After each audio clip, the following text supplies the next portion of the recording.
I would just love to hear kind of in your words what your thesis is on what man-centering is, who's doing it, how you feel about it, your whole sort of manifesto there.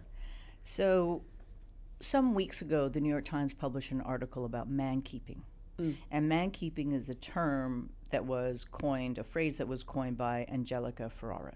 She is I believe, a postdoctoral student at Stanford. And the idea of man-keeping is all of the emotional, particularly emotional and social caretaking that we do of men. Man-centering, I would say, is a little bit broader.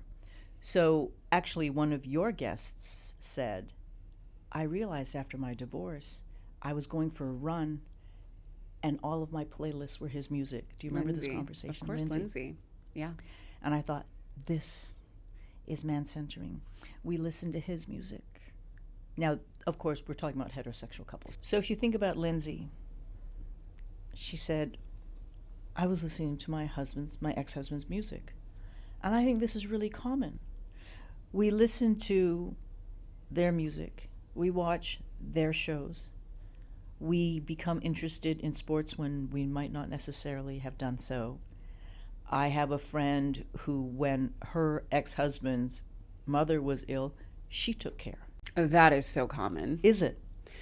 Actually, I don't have the stats on me, but we've talked about this in video essays, and the wife, the female partner, becoming the caretaker for the man's family in kind of sickness and health. Yes. And I know so many people, even in my own family, who, the mother-in-law moves in. And this is also very cultural, obviously. There's a lot of cultures where that's really the norm. But I think that is probably statistically more the norm. Because men in general, the stats there don't lie. Like, as people age, get sick, have high needs, generally speaking, men are not stepping in and taking care of, we're the even if it's caregivers. their wife.